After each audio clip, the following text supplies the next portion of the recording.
All right, it's Saturday.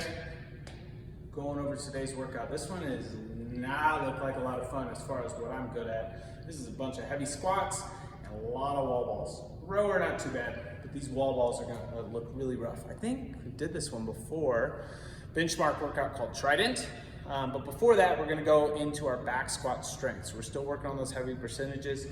75%, 3 sets of 5. We then have a set of 5 at 85, and depending on how you're feeling, either a set of 5 at 85 or 90% as we're building up.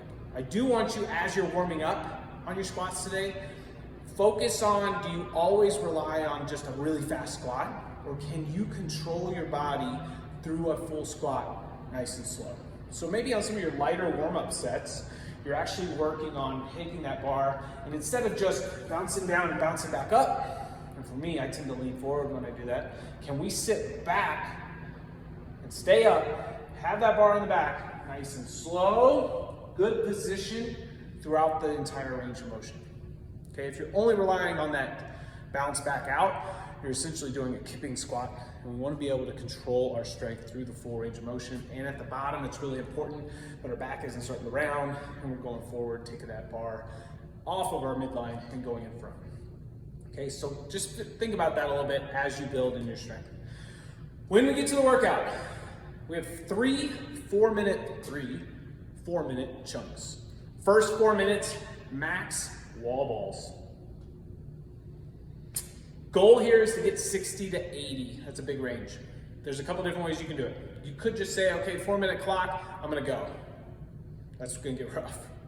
The other one is you could do a certain amount of time. Let's say I'm gonna do 20 seconds on and then rest for 10.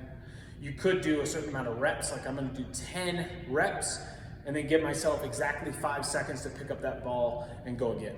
Okay, so kind of come up with a plan of what you wanna do on that. But there is 4 minutes of max wall balls.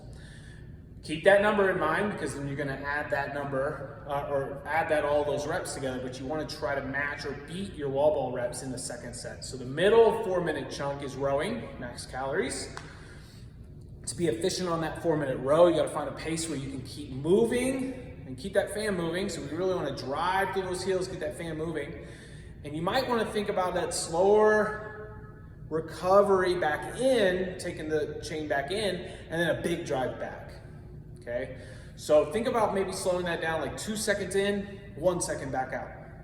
1, 2, 1.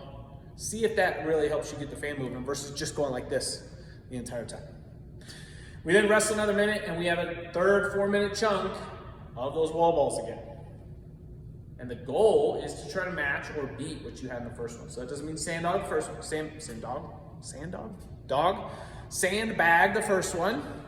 It means you should have a nice consistent pace, but not came out so hot that you can't at least get close to it in the second one. Okay? So this one, in all, we're looking at 60 to 80 wall balls per 4 minutes. We're looking at 40 to 60 calories in that middle chunk. And then total, that could be like on the low end, 180 to 200-ish reps total that we're doing. Okay, so keep a good squat throughout all the strength in those wall balls. Push it hard on the rower. See you on Saturday.